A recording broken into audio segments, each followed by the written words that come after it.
దినములు చెడ్డవి.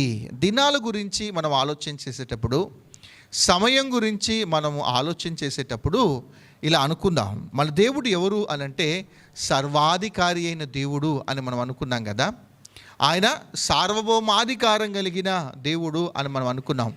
ఆయన సర్వశక్తిమంతుడైన దేవుడు. ఆయన ఏదైనా చేయగలిగిన సమర్థుడైన దేవుడు. కానీ ఇలా ఆలోచన చేద్దాము. ఇప్పుడు 2025 ఫిబ్రవరి 1వ తారీఖును మళ్ళీ ప్రభు మనకిస్తాడా? ఇది 2026 ఫిబ్రవరి 1వ తారీఖున ఈ దినాన్ని ప్రభు మనకిచ్చాడు. ఆయన సర్వాధికారం కలిగిన దేవుడు. ఆయన ఏదైనా చేయగలిగిన సమర్థుడు. ఇప్పుడు దేవా, మాకు మళ్ళీ ఫిబ్రవరి 1, 2025 దినము మాకు కావాలి అని అడిగితే ఆ దినాన్ని దేవుడు మనకిస్తాడా? ఎందుకు ఇవ్వడు అనంటే దేవునికి సమయం యొక్క విలువ అనేది ఆయనకు బాగా తెలుసు. అది మళ్ళీ తిరిగి మనకి ఇవ్వడు. దేవుడు మనకి ఏం చేస్తాడు అనంటే ఆయన కృప చొప్పున మన ఆయుష్ను పొడిగిస్తూ మనకు అవకాశాలు ఇస్తూ, నీకు కొన్ని దినాలను నేను పొడిగిస్తానే కానీ గతించిన కాలం ఏదైతే ఉందో అది మాత్రం మళ్ళీ నీకు తిరిగి ఇవ్వను.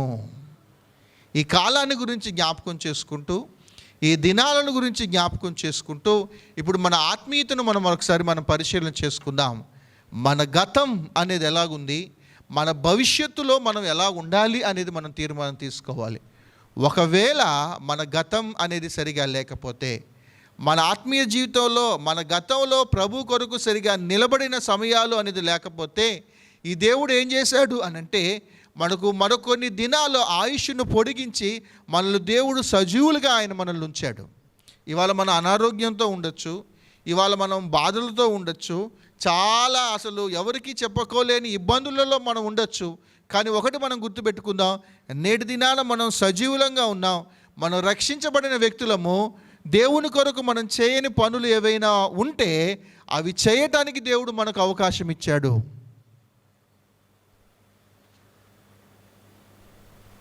ప్రార్థన చేయకపోతే ప్రార్థన చెయ్యాలి. ఒకవేళ వాక్యం చదువుకోకపోతే, బైబిల్ కంప్లీట్ చేయకపోతే బైబిల్ మనం కంప్లీట్ చేయాలి. సంఘంలో ఏదైనా పరిచర్య అనేది చేయకపోతే మనం పరిచర్య అనేది మనం చెయ్యాలి. మన సొంత కార్యాలు చూసుకుంటూ ప్రభు యొక్క కార్యాలు కూడా మనం ఖచ్చితంగా చేయాలి. లేఖనం ఉంది కదా, మీరు మీ సొంత కార్యములనే మీరు చూచుకొనుచున్నారు కానీ దేవుని కార్యములను మీరు చేయటలేదు. మనల్ని మనం పరిశీలన చేసుకుందాం. మన గత దినాలను అన్నిటిని మనం ఆలోచన చేస్తే ఆ దినాలు అనేవి ఎలాగున్నాయంటే చెడ్డ దినాలుగా ఉన్నాయి. నమ్మాము అనుకుంటున్నాం, మనం మంచి వాళ్ళము అనుకుంటూ ఉన్నాం. భావోద్రేకానికి లోనైపోయి చెయ్యెత్తేసి నేను బాప్టిజం తీసుకున్నాను అనుకున్నాం, బాప్టిజం తీసుకున్నాము, సంఘంలో చేర్చబడ్డాము. సంఘంలో చేర్చబడిన తరువాత నుంచి మనం మన టైంని, మన దినాలను మనం క్యాలిక్యులేట్ చేసుకుంటూ ఉంటుంటే మనం చేసింది ఏమిటి? మన కుటుంబం గురించే మనం కష్టపడ్డాం. ఖచ్చితంగా కుటుంబం గురించి మనం కష్టపడాలి. కానీ ఇందాక ఆరాధన వర్తమానంలో మనం చూసాం కదా, మనం ఆయనకు శత్రువులుగా ఉన్నప్పుడు మనము ఆయనకు ఎలా ఉన్నాం? పాపం చేత, అపరాధం చేత మనం చచ్చిన పరిస్థితులలో ఉన్నప్పుడు, మనం అవిధేయత అనేది చూపుతూ ఉన్నప్పటికీ కూడా మన జీవితాలలో దేవుడు కార్యాలు చేశాడు. ఆయన మనల్ని సంరక్షిస్తూ వచ్చాడు, ఆయన మనల్ని పోషిస్తూ వస్తూ ఉన్నాడు. మన కుటుంబం అంతా జాగ్రత్తగా ఆయన మనల్ని ఉంచాడు. నేటి వరకు మన దగ్గరికి వ్యక్తిగతంగా మనం చూస్తే మనల్ని సజీవులుగా ఆయన మనల్ని ఉంచాడు. ఎందుకు అనంటే ఆయన కొరకు మనం చేయాల్సిన పని ఏదో ఉంది. జీవన మరణాలు అనేవి దేవుని చేతుల్లో ఉంటాయి. నువ్వు నాకు అవసరం లేదు అనుకుంటే దేవుడు మనల్ని ఏదైనా చేయగలడు. ముఖ్యమంత్రులే చనిపోయారుగా, వార్తలలో చూశారుగా. మహారాష్ట్ర సీఎం ఎక్స్పెక్ట్ చేశారా? వాళ్ళు ఎగురుకుంటూ వెళ్ళాడు, చనిపోయాడు. అది అతని జీవితంలో ఒక బ్యాడ్ డే. ఆ కుటుంబానికి ఒక బ్యాడ్ డే అది. ఆ రాష్ట్రానికి ఒక బ్యాడ్ డే అది, చెడ్డ దినం అది. ఎందుకు అనంటే మా దిక్కు, మా పెద్ద ఇంటిలో ఎవరు ప్రాముఖ్యమైన వ్యక్తులు ఉన్నారో వాళ్ళను కోల్పోయినప్పుడు ఏమనిపిస్తుంది అంటే ఆ కుటుంబానికి అదొక చెడ్డ దినం. ఇలా మనం చూసుకుంటూ వస్తూ ఉంటుంటే ఇలా చెడ్డ దినాల గురించి ఆయన ఇక్కడ చెబుతూ ఉన్నాడు. దినములు చెడ్డవి గనుక అజ్ఞానుల వలె కాకుండా జ్ఞానులుగా ఉండటానికి మీరు ప్రయత్నం చేయండి. ఎవరు అజ్ఞానులు అనంటే సమయాన్ని వృధా చేసేవాళ్ళు అజ్ఞానులు. 24 గంటలు అనే వాళ్ళకి ఇవ్వబడినప్పుడు ఆ 24 గంటల్లో మనం నిన్న యూత్ మీటింగ్లో మేము ఒక డిస్కషన్ చేసుకున్నాం. సరిగ్గా 8 గంటలకు నేను మాట్లాడుతూ ఉన్నాను. మీరు ఎన్ని గంటలకు లేచారు అని అంటే అనుకున్నాం పొద్దుట 8 గంటలకు లేచారు. పొద్దుట 8 గంటల నుండి ఈ రాత్రి 8 గంటల వరకు మనం ఆలోచన చేస్తే మీరు చేసిన పని ఏమిటి? భౌతికంగా ఫిజికల్గా మీ బాడీని కాపాడుకోవడం విషయంలో మీరు చేసిన పని ఏమిటి? మీ కెరియర్ పరంగా పొద్దుట 8 నుంచి సాయంత్రం 8 గంటల వరకు మీ కెరియర్, మీ భవిష్యత్తు విషయంలో, మీ చదువుల విషయంలో మీరు చేసిన పని ఏమిటి? మీ వయసు రీత్యా ఆలోచన చేసినప్పుడు పొద్దుట 8 గంటల నుండి రాత్రి 8 గంటల వరకు మీ ఫైనాన్స్, మీ ఆర్థిక పరిస్థితుల గురించి మీరు చేసిన పని ఏమిటి? పొద్దుట 8 గంటల నుండి రాత్రి 8 గంటల వరకు ఆత్మీయంగా మీరు చేసిన పనులేంటి? ఫిజికల్గా, మెంటల్గా, ఎకనామికల్గా, స్పిరిచువల్గా ఆ 4 గంటల అన్ని కోణాలలో చూస్తూ ఉన్నప్పుడు చాలామంది వ్యక్తులు, యవనస్తులు కానీ పెద్దలు కానీ మనం పరిశీలన చేసుకుంటూ ఉన్నప్పుడు సమయాన్ని మనం ఏం చేస్తున్నామంటే చాలా వృధా చేస్తూ ఉన్నాం. నేను ఒక్క దినమే చెప్పాను, కానీ ఎన్నో రోజుల నుండి, ఎన్నో నెలల నుండి, ఎన్నో సంవత్సరాల నుండి ఏది చేయకుండా ఆత్మీయ పరంగా కానీ, భౌతికంగా కానీ, ఈ ఆర్థిక పరంగా కానీ ఒక గురి అనేది లేకుండా మనం ఖాళీగా ఉన్నాము అని అంటే వాళ్ళ గురించి లేఖనం చెబుతున్న మాట ఏమిటి అని అంటే మీరు అజ్ఞానులు. దినములు చెడ్డవిగా ఉండటానికి గల కారణం ఏమిటి అని అంటే సమయాన్ని మీరు సరిగ్గా సద్వినియోగం చేసుకోలేదు. మిమ్మల్ని మీరు పట్టించుకోలేదు, మీ కుటుంబాన్ని మీరు పట్టించుకోలేదు, మీ ఆర్థిక పరిస్థితుల్ని మీరు పట్టించుకోలేదు, మీ ఆత్మీయమైన స్థితిని కూడా మీరు పట్టించుకోలేకపోవటం అజ్ఞానులు. జెఫన్యా గ్రంథం చూడండి, జెఫన్యా గ్రంథం 2వ అధ్యాయం. జెఫన్యా గ్రంథం 2వ అధ్యాయం కొంచెం కష్టం కదా. 773వ పేజీ, 773వ పేజీ చూడండి. 2వ అధ్యాయము 1వ వచనం చూడండి. సిగ్గుమాలిన జనులారా కూడిరండి, పొట్టు గాలికి ఎగిరినట్లు సమయము గతించుచున్నది.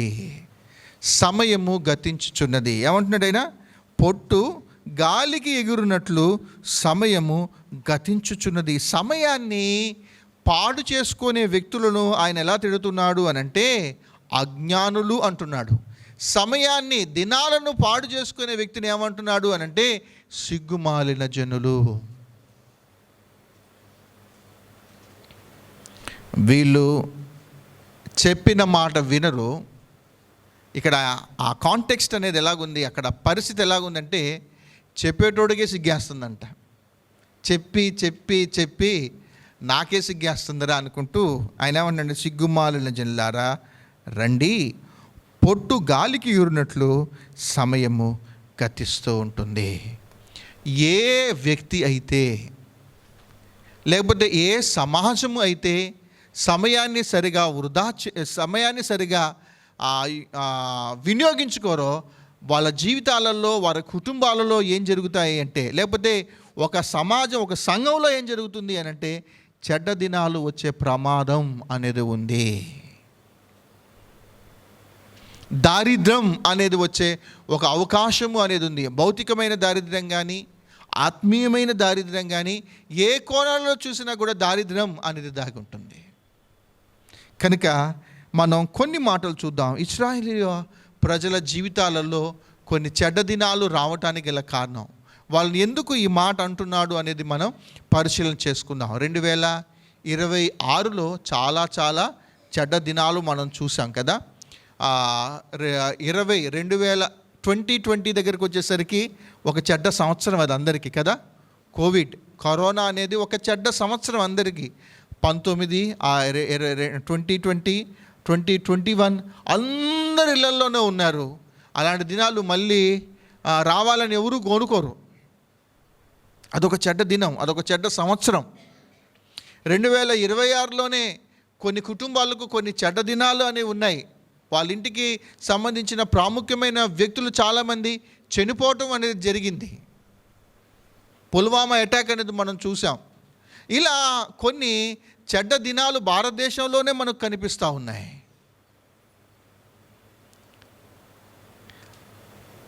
ఆత్మీయమైన జీవితం దగ్గరికి వచ్చేసరికి అసలు ఆత్మీయంగా ఆత్మీయుల యొక్క కుటుంబాలలో ఇలాంటి బ్యాడ్ డేస్ రావటానికి గల కారణం ఏమిటి అని అంటే, ఇశ్రాయేలీయుల యొక్క చరిత్ర మనం చదువుతూ ఉంటున్నప్పుడు మనకు కనపడుతూ ఉంటుంది. చూడండి, హోషేయ గ్రంథం 7వ అధ్యాయం క్లుప్తంగా. హోషేయ గ్రంథం 7వ అధ్యాయము 748వ పేజీ. 748వ పేజీ. హోషేయ గ్రంథం 7వ అధ్యాయము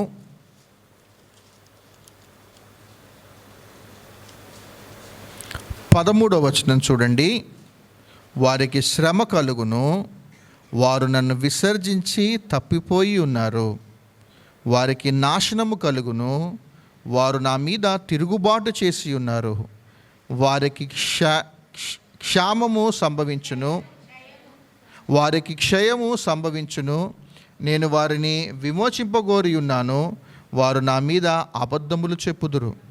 హృదయపూర్వకంగా నన్ను బతిమాలు కొనక శయ్యల మీద పరుండి కేకలు వేయుదురు. నన్ను విసర్జించి ధాన్య మద్యములను కావాలని వారు గుంపులు కూడుదురు. నేను వారికి బుద్ధి నేర్పి వారిని బలపరిచినను, వారు నా మీద దుర్యోచనలు చేయుదురు.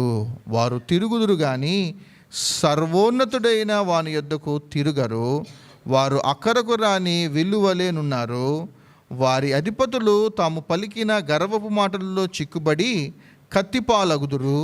ఈలాగున వారు ఐగుప్తు దేశములో అపహాస్యము నొందుదురు.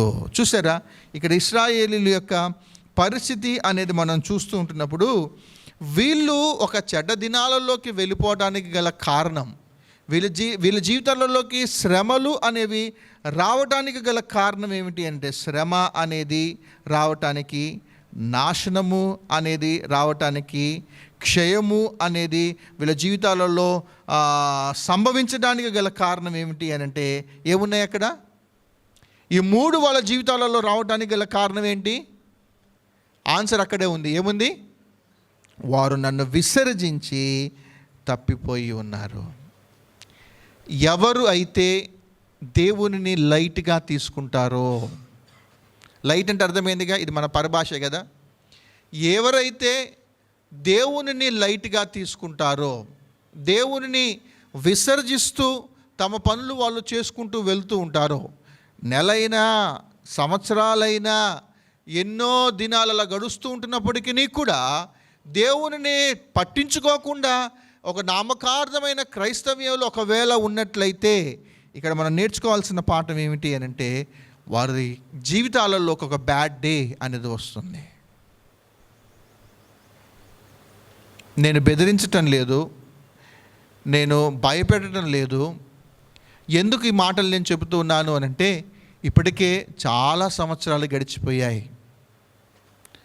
చాలామంది మరణానికి సమీపంగా వెళ్తూ ఉంటున్నారు. ఈ మాట అనకూడదు నేను.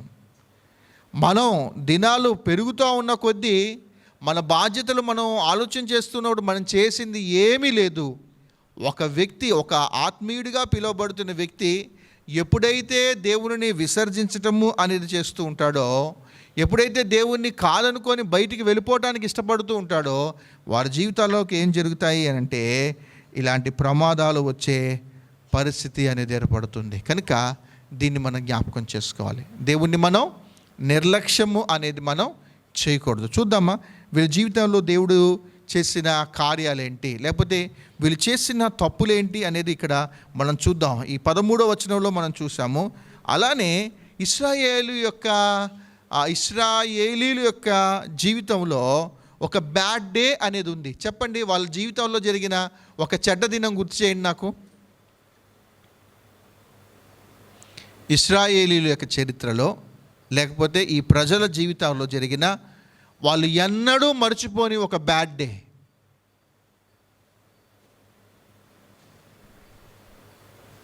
మనం చదువుతూనే ఉంటాం కదా, ఇశ్రాయేలీల చరిత్ర మనకు తెలుసు కదా.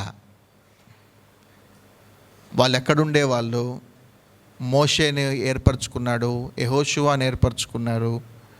వాళ్ళు వాగ్దాన భూమిలోకి వచ్చారు, మందిరాలు కట్టుకున్నారు, పండించని పొలాలు, కట్టని ఇల్లు, బావులు, పాలుతేనెలు ప్రవహించు వాటన్నిటిని వాళ్ళు అనుభవిస్తూ ఉన్నారు. కానీ ఆల్ ఆఫ్ సడన్గా వాళ్ళ జీవితంలో ఏం జరిగింది అని అంటే ఒక బ్యాడ్ డే అనేది వచ్చింది. రీజన్ ఏంటి అనంటే వాళ్ళు దేవుణ్ణి విసర్జించిరి. కొన్ని కారణాలు కూడా చూద్దాం. వాళ్ళ బ్యాడ్ డే ఎప్పుడు అని అంటే చూడండి, 2వ దినవృత్తాంతముల గ్రంథం 36వ అధ్యాయము. 2వ దినవృత్తాంతముల గ్రంథం 36వ అధ్యాయము చూడండి. వాళ్ళు ఎన్నడూ ఊహించలేదు. 13వ వచనం చూస్తే మనకు అర్థమవుతుంది. మరియు దేవుని నామమును బట్టి తన చేత ప్రమాణము చేయించిన నెబుకద్నెజరు రాజు మీద అతడు తిరుగుబాటు చేసెను. అతడు మొండితనము వహించి ఇశ్రాయేలీల దేవుడైన యెహోవా వైపు తిరుగక తన మనస్సును కఠినపరుచుకొనెను. అదియుగాక యాజకులలోను జనులలోను అధిపతులకు వారు అన్యజనులు పూజించు హేయమైన విగ్రహములను పెట్టుకొని బహుగా ద్రోహులై యెహోవా యెరూషలేములో పరిశుద్ధపరిచిన మందిరమును అపవిత్ర పరిచిరి. మనకు తెలుసు కదా, సొలొమోను కట్టించిన మందిరంలో కూడా ఏం జరిగింది? దావీదుకు ఉన్న ఆశది, దైవా నేనైతే రాజు యొక్క అంతఃపురాలలో నేను ఉంటున్నాను, కానీ మీకంటూ ఒక నివాస స్థలం లేకుండా పోయింది. మీకు ఒక మందిరాన్ని కట్టించాలని నాకు బాగా ఆశ ఉంది ప్రభువా అని అంటే, నీ వల్ల వద్దులే, కానీ నువ్వు చాలా యుద్ధాలు చేసావు కదా, నీ చేతులకు రక్తం అంటింది కాబట్టి మీ అబ్బాయితో నేను కట్టించుకుంటాను అని దేవుడు చెబితే, ఆయన సమస్తాన్ని సమకూర్చిన తర్వాత సొలొమోను గారి ద్వారా ఒక అద్భుతమైన యెరూషలేం పట్టణాన్ని వాళ్ళు చేసుకొని ఒక మంచి మందిరాన్ని వాళ్ళు కట్టుకున్నారు. బంగారాన్ని వాడారు, వెండిని వాడారు, వెలగల రాళ్లను వాడారు. అసలు ఇప్పటితో పోలిస్తే కొన్ని కోట్లు ఖర్చు పెట్టి వాళ్ళు ఏం చేశారు అంటే ఒక అద్భుతమైన మందిరాన్ని వాళ్ళు కట్టుకున్నారు. మంచి ప్రాకారాలను కట్టుకొని ద బెస్ట్ సిటీగా వాళ్ళు దాన్ని చేసుకుంటే, కొన్ని రోజుల తర్వాత ఏం జరిగింది అని అంటే, దేవుని సన్నిధి ఉండాల్సిన ఆ పట్టణములో దేవుని ప్రజలుగా పిలువబడాల్సిన ఆ ప్రజలు ఎలాగున్నారంటే, యాజకులు సైతం, అధికారులు సైతం, అక్కడున్న ప్రజలు సైతం ఏం చేశారు అని అంటే, దేవుని మందిరములో ఉండి ప్రభువుని ఆరాధన చేయకుండా వాళ్ళు ఏం చేశారు అని అంటే విగ్రహారాధన చేసి దేవుని మందిరమును వాళ్ళు ఏం చేశారంటే అపవిత్రపరిచిరి.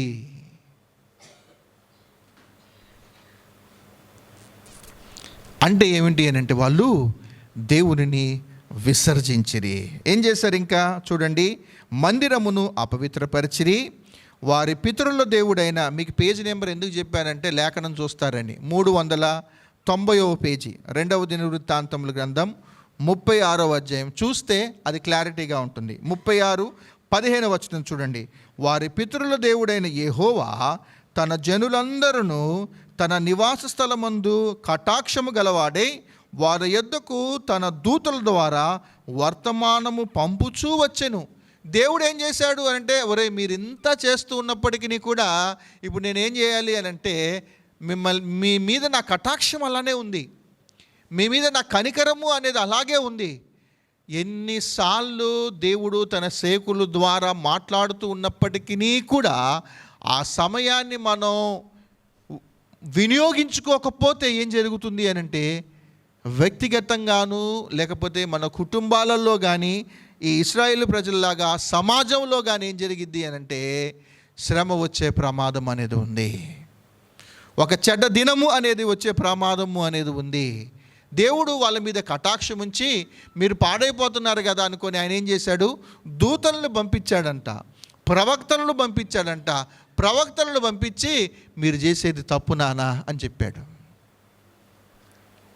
చాలామంది ప్రవక్తలు వచ్చేసి మీరు చేసేది తప్పు, మీ గతమేంటి, మీరు ఎక్కడికి వచ్చారు, దేవుడు మిమ్మల్ని ఎలాగుంచాడు అంటుంటే వాళ్ళు ఏం చేశారు?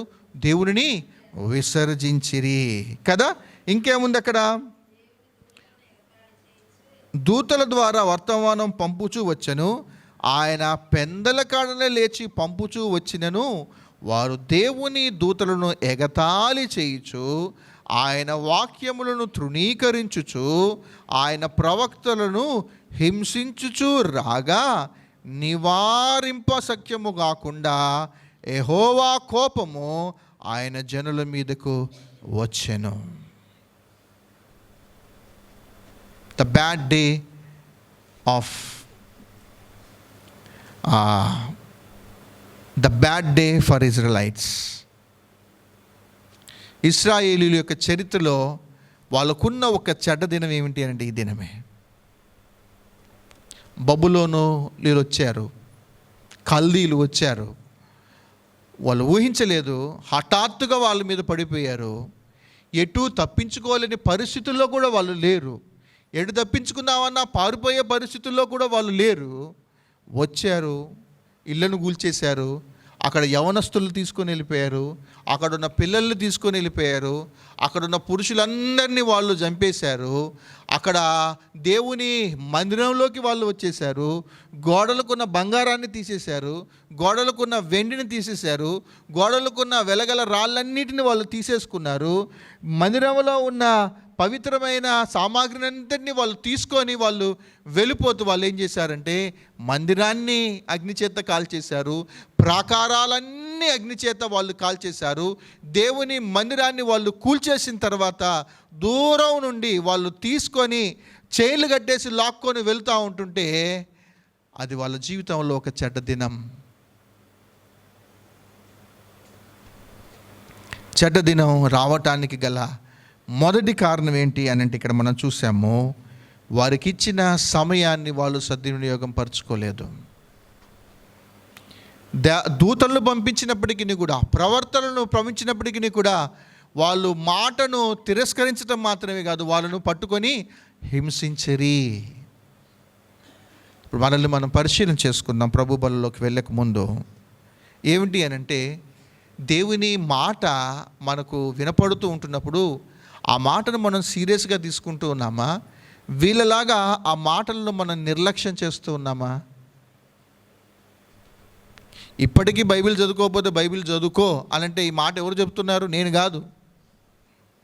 ఇప్పటికీ ప్రార్థనలు చేసుకోవడం రావట్లేదు, ప్రార్థన చేసుకోండి అనంటే ఆ మాట మీతో ఎవరు మాట్లాడుతున్నారు?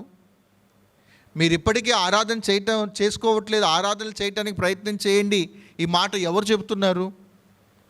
మీరు సంఘ కార్యక్రమాల్లో పాలుపంపులు పొందండి, ఆత్మీయంగా ఉండటానికి ప్రయత్నం చేయండి అని మాట మీతో ఎవరు చెబుతున్నారు? కుటుంబం అంతా కలిసి కుటుంబ ప్రార్థన చేసుకోండి అని మాట ఎవరు మీకు చెబుతూ ఉన్నారు? ఎన్నిసార్లు చెప్పినా కూడా మనం అలాగే ఉంటే మీరు ఎక్స్పెక్ట్ చేయరు మన జీవితాలలోకి చెడ్డ దినం వస్తుంది. బహుశా ఎంటర్ అయిపోయి కూడా ఉండొచ్చు. వీళ్ళు అదే చేశారు. దూతల వర్తమానమును వాళ్ళు ఏం చేశారు? వినలేదంట. ప్రవర్తనలు వస్తుంటే వాళ్ళు ఏం చేశారు? వాళ్ళని హింసించడానికి కూడా నువ్వు మాకు చెప్పేది ఏంటి అనుకున్నారంట. వీటన్నిటికీ ఒకటే పదం పెట్టుకోవాలంటే వాళ్ళల్లోకి ఆ క్షామం రావటానికి, వాళ్ళల్లోకి ఆ శ్రమ అనేది రావటానికి గల రీజన్ ఏమిటి అని అంటే దేవుని మాటను వాళ్ళు విసర్జించిరి. 100 రోజుల నుంచి చెప్తా ఉన్నాను యవనస్తులందరికీ, 100 రోజుల నుండి. మార్నింగ్ 6 గంటలకు లెగండి, పావు గంటే మనం బైబిల్ చదువుకునేది. 6 గంటలకు లెగకపోతే ఇక మన డిసిప్లైన్ అనేది ఎలాగుంది మనం ఆలోచన చేద్దాం. పెద్దోళ్ళు అంటే లెగలేరు, ట్యాబ్లెట్లు వేసుకుంటారు, బీపీ ట్యాబ్లెట్లు వేసుకుంటారు, షుగర్ ట్యాబ్లెట్లు వేసుకుంటారు, వేరే వేరే ట్యాబ్లెట్లు వేసుకుంటారు కాబట్టి మత్తు కాబట్టి లెగలేరు. మనకేమైంది?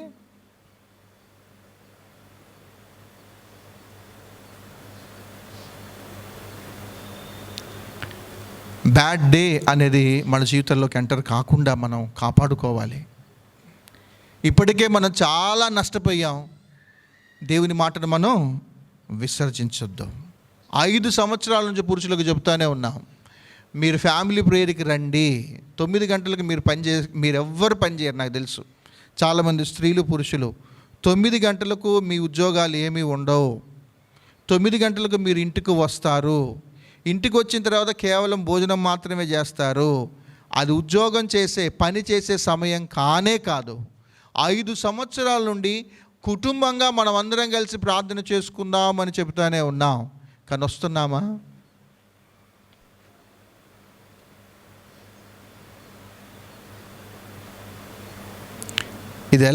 దీన్ని పరిశీలన చేసుకుంటే దేవుని మాటను విసర్జించటం దేవునికి తిరుగుబాటు చేయటం అనేది ఇక్కడ కనిపిస్తూ ఉంటుంది. కనుక ఇప్పటికీ మనం మేల్కోకపోతే there is a danger, there will be a bad day in our lives. రెండవది హోషేయ గ్రంథం 1వ అధ్యాయం 2వ వచనం. హోషేయ గ్రంథం 1వ అధ్యాయము 2వ వచనం చూడండి దయచేసి. చదువునానా. హోషేయ ద్వారా ఈ మాట సెలవిచ్చెను,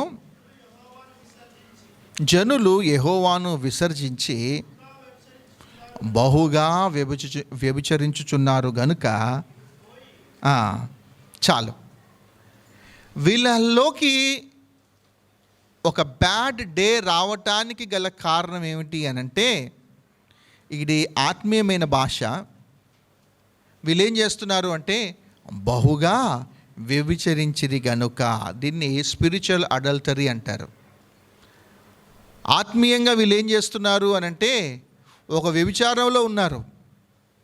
భర్త ఉండి భార్య వేరే వాళ్ళతో సంబంధం పెట్టుకుంటే దాన్ని వ్యభిచారం అంటారు.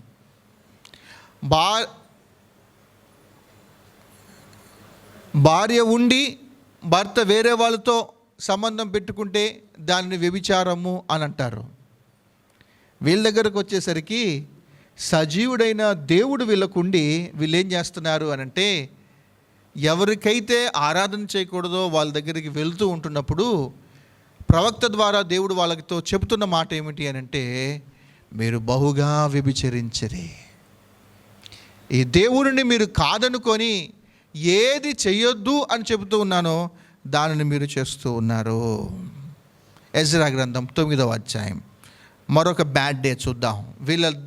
వీళ్ళ ఈ జీవితంలోకి ఆ చెడ్డ దినం అనేది రావటానికి మరొక కారణం కూడా చూద్దాం. ఎజ్రా గ్రంథం 9వ అధ్యాయము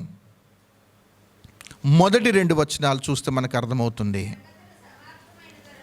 ఈ సంగతులు సమాప్తమైన తరువాత పెద్దలు నా యొద్దకు వచ్చి, ఇశ్రాయేలీలు, యాజకులు, లేవీలు,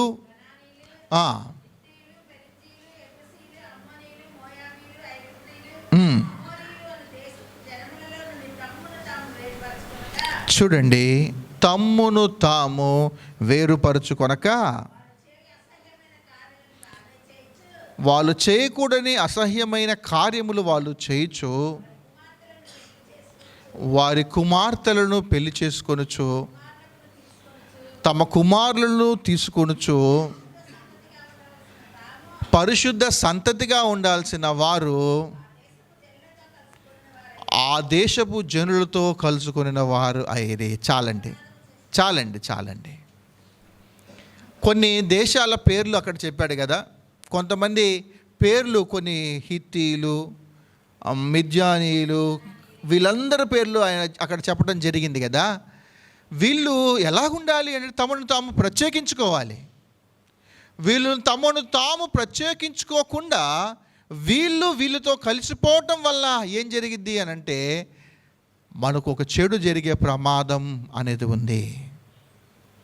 మిశ్రిత జనాంగం మనం ఎప్పుడైతే అయిపోతామో, దేవుడు వీళ్ళతో మీరు కలవకూడదు, వాళ్ళు మన దగ్గరికి రావద్దు, దేవుని ప్రజలుగా ఉన్న వాళ్ళు లోకములో నుండి మనం ప్రత్యేకించబడాలి అన్న మాటలు వాళ్ళకి తెలియపరిస్తే వీళ్ళు ఏం చేశారు అనంటే ప్రత్యేకంగా ఉండటము అనేది మానేసి వీళ్ళు తమను తాము ప్రత్యేకించుకోకుండా వీళ్ళు వెళ్ళిపోయి వీళ్ళతో కలిసిపోవటము అనేది జరిగింది. ఒకసారి మనం పరిశీలన చేద్దాం. మన సహవాసం ఎవరితో ఉంది?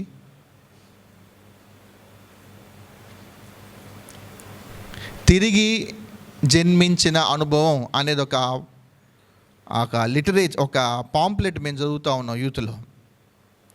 తిరిగి జన్మించిన అనుభవం కలిగిన వ్యక్తులలో ఉండే ఒక అద్భుతమైన లక్షణం ఏమిటి అని అంటే, దేవుని పిల్లలతో సహవాసం చేస్తారు. లోకస్తులతో వాళ్ళు ఏం చేస్తారంటే తమను తాము ప్రత్యేకించుకొని పరిశుద్ధులతో ఉండటానికి మాత్రమే వాళ్ళు తీర్మానం తీసుకుంటారు.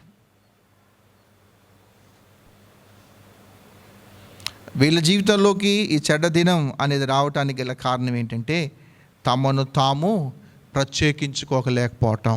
ఇది రెండవ కారణం. మూడవ కారణం చూద్దాం. హోషేయ గ్రంథం 7వ అధ్యాయం. హోషేయ గ్రంథం 7వ అధ్యాయము 2వ వచనం చూడండి. 7:2. తమ క్రియల చేత తిక్కుబడి ఉన్నను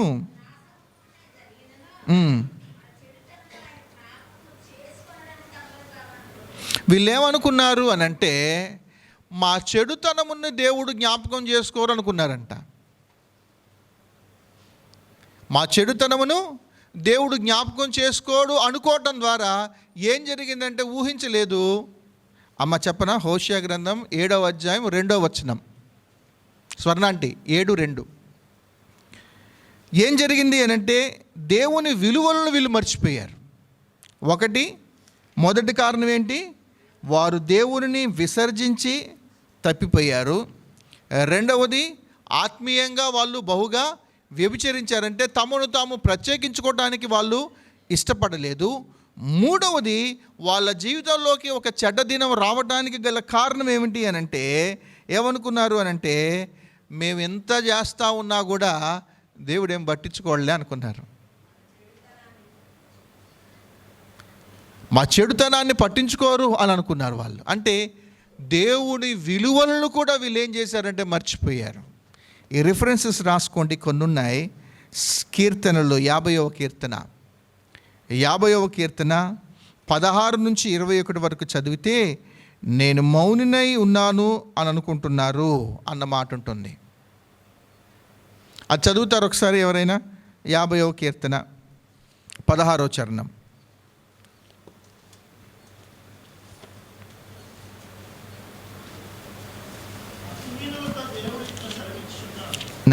నేను తీస్తున్నాను. 50వ కీర్తన 16 నుంచి చదువునానా?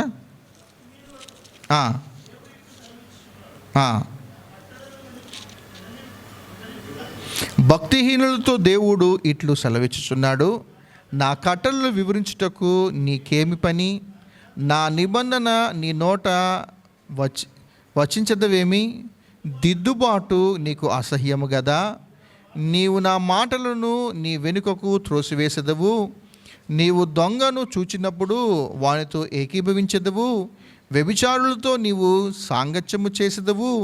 కీడు చేయవలనని నీవు నోరు తెరుచుచున్నావు. నీ నాలుక కపటము కల్పించుచున్నది. నీవు కూర్చుండి నీ సహోదరుల మీద కొండములు చెప్పుచున్నావు. నీ తల్లి కుమారుని మీద అపనింద మోపుచున్నది. ఇట్టి పనులు నీవు చేసినను నేను మౌనినై ఉంటిని. అందుకు నేను కేవలము నీ వంటి వాడమని నీవనుకొంటివి. అయితే నీ కన్నుల ఎదుట ఈ సంగతులను నేను వరుసగా ఉంచి నిన్ను గద్దించెదను. ఆ మిస్టేక్స్ చూస్తూ ఉండండి. వాళ్ళు చేసే పనులేంటి? వాళ్ళ సమయాన్ని దేని కొరకు వినియోగించుకుంటున్నారు? వాళ్ళ 24 గంటల ఆ సమయాన్ని దేని కొరకు వినియోగించుకుంటున్నారు అంటే కొండెములు ఆడటానికి వినియోగించుకుంటున్నారంట. ఇద్దరు ఆత్మీయులు కలిసినప్పుడు అక్కడ ఆత్మీయమైన సంభాషణ అనేది ఉండాలి. కానీ ఆత్మీయమైన సంభాషణ అనేది లేకుండా ఇక్కడ వేరే వ్యక్తుల గురించి మాట్లాడుకుంటూ ఉన్నారు. వేరే వాటి గురించి కాన్సన్ట్రేట్ చేస్తూ ఉన్నాడు. కీడు చేయటానికి వాళ్ళు ప్రయత్నం చేస్తున్నారు. దిద్దుబాటు అనేది వాళ్ళకి అసహ్యంగా ఎంచుకుంటూ వాళ్ళు ఏమనుకున్నారు అనంటే, ఒకటి, దేవుణ్ణి ఎంత తక్కువ అంచనా వేశారు అనంటే దేవుడు కూడా మనలాంటోడేలే అనుకున్నారంట. నేనును నీ వంటి వాడువు అని అనుకున్నావు కదా, నీకుందిలే ముందు ఒక రోజు ఉంది. నువ్వేమేమి చేసావో అవన్నీ వరుస పెట్టి నిన్ను లైన్లో నించోబెట్టి నువ్వు ఎవరెవరి గురించి ఏమేమి మాట్లాడావన్నీ నేను లిస్టు ప్రకారం నీతో చెప్తాను. నువ్వు మాట్లాడిన మాటలు, నీ ఆలోచనలు, నువ్వు చేసిన పనులు అవన్నీ పెడతాను. నువ్వు నేను సమానమా? అసలు అలా ఎలా అనుకున్నావు అనుకొని దేవుడు తీర్పు తీర్చే దినం ఒకటి ఉంది చూసారా, అది మనం ఆయన సన్నిధిలో నిలబడలేం.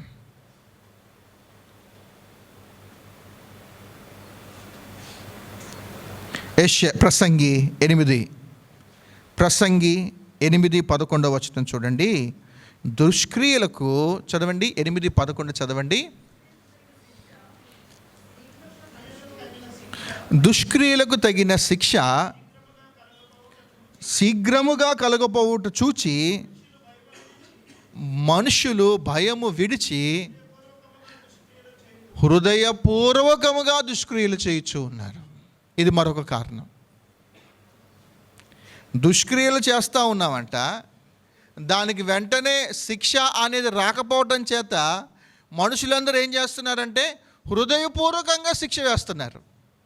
హృదయపూర్వకంగా వాళ్ళు ఏం చేస్తున్నాడు, దుష్క్రియలు చేసుకుంటూ వెళ్తూ ఉన్నారు. హృదయపూర్వకంగా దుష్క్రియ చేసేవాళ్ళు, హృదయపూర్వకంగా దిద్దుబాటుకు లోబడిన వాళ్ళు, హృదయపూర్వకంగా కొండములు చెప్పుకునే వాళ్ళు, హృదయపూర్వకంగా ఏది చేయకూడదో అది చేసే వ్యక్తులు ఎవరైతే ఉంటారో వాళ్ళకి చెబుతున్న మాట ఏమిటి అని అంటే, నువ్వు నేను సమానమా? నీకు వెంటనే పనిష్మెంట్ రావట్లేదు అనుకొని నీ ఇష్టానుసారంగా నువ్వు ఈ పనులు చేసుకొని వెళ్ళిపోతూ ఉంటావా? చూస్తూ ఉండు, శిక్ష నీ మీదకి ఎలా వస్తుందో. చెడ్డ దినం అనేది వాళ్ళ జీవితాల్లో వస్తుంది.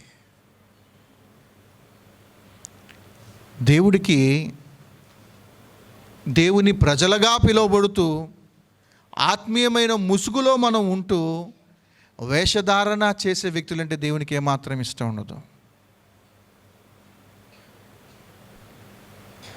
దేవుడు అందుకే చెబుతున్నాడు, దినములు చెడ్డవి,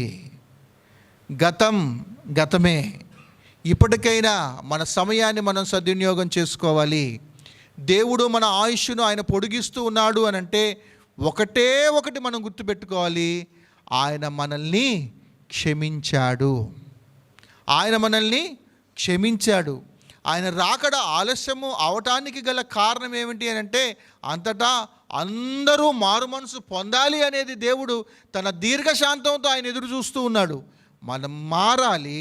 మనం మారి ప్రభు ఎలా ఉండాలి అనుకుంటున్నాడో అలా ఉండటానికి మనం ప్రయత్నం చేస్తే తిరిగి మన జీవితాలలో దేవుడు మేలులు చేస్తాడు.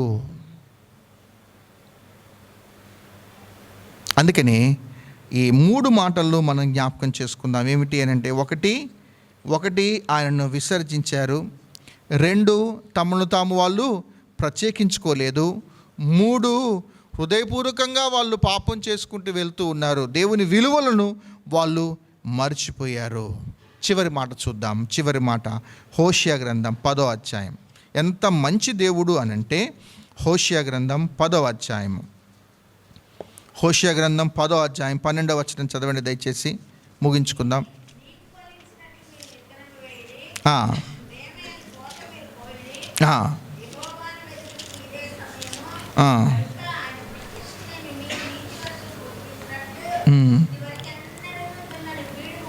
చాలండి. 10-12 ఏముంది అని అంటే, యెహోవాను వెదకుడి. మనం చేయాల్సిన పని ఇదొకటే. బ్యాడ్ డేస్ ఉంటే, ఆల్రెడీ బ్యాడ్ డేస్లో ఉంటే, చెడ్డ దినాలలో మనం ఉంటే, ఆల్రెడీ మనం శ్రమల గుండా మనం వెళ్తూ ఉన్నట్లయితే, ఆల్రెడీ మనం ఇబ్బందుల గుండా మనం వెళ్తూ ఉంటుంటే, ఆల్రెడీ మనం ఇష్టపూర్వకంగా ఆయనను విసర్జించి ఉంటే, ఆల్రెడీ ఆయనను మనల్ని మనం ప్రత్యేకించుకోకుండా ఆ లోకంతో మనం కలిసిపోయి ఉంటే, ఆల్రెడీ మనం హృదయపూర్వకంగా ఆయన ఏం చెయ్యడులే అనుకుంటూ దుష్టక్రియలు చేసుంటే, ఇప్పుడు ఆయన మనతో చెబుతున్న మాట ఏమిటి అని అంటే, జరిగిందేదో జరిగిపోయింది, ఇప్పటికైనా మీకు చెబుతున్న మాట ఏమిటి అని అంటే, నా యొద్దకు తిరిగి రండి. తిరిగి రావటం ద్వారా ఆ 10వ అధ్యాయం మనం కింద చదువుతూ ఉంటుంటే వాళ్ళ జీవితంలో ప్రభు చేసిన మేలులు మనకు కనిపిస్తూ ఉంటాయి. చివరికి వచ్చేద్దామా? హోషేయ గ్రంథం 14వ అధ్యాయం. హోషేయ గ్రంథం 14వ అధ్యాయము మొదటి 2 వచనాలు చూడండి.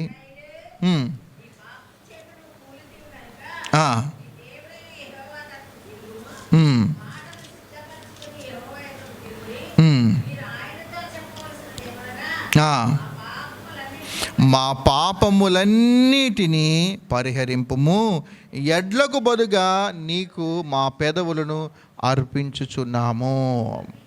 నీ అంగీకరింపదగినవి అవే మాకున్నవి, ఇంకేమి లేవు. మనం దేవునికి ఇవ్వాల్సినవి ఏమీ లేవు. ఎంత చక్కగా అంటున్నాడు అనంటే, మొత్తం ఈ టైంలో ఆయన చివరి మాటలు ఇక్కడ ఆయన అంటున్నాడు, మాటలు సిద్ధపరచుకొని యెహోవా యొద్దకు తిరుగుడి. మాటలు సిద్ధపరచుకొని యెహోవా యొద్దకు తిరుగుడి. ఇప్పటికీ మన పెదాలు ఓపెన్ కాకపోతే, చెడ్డ దినం, ఒక ప్రమాదం ఉంది అని లేఖనాలు హెచ్చరిస్తూ ఉంటున్నప్పటికీ కూడా ఇప్పటికీ మన పెదాలు ఓపెన్ కాకుండా దేవుని సన్నిధిలో మనం కూర్చొని ఉంటే మనంత పిచ్చోడు ప్రపంచంలో ఇంకా ఎక్కడా ఉండడు. వాళ్ళు ఎలాగైతే నీవు నా వంటి వాడే అని ఎలాగైతే తక్కువ అంచనా వేశారో, మనం కూడా దేవుని తక్కువ అంచనా వేస్తున్నట్టుగా లెక్కలోకి వస్తుంది. కనుక మనల్ని మనం పరిశీలన చేసుకుంటూ ప్రభు బలలో మనం చేయవేద్దాం. కళ్ళు మూసుకోండి, ప్రభు బలలో మనం చేయవేద్దాం.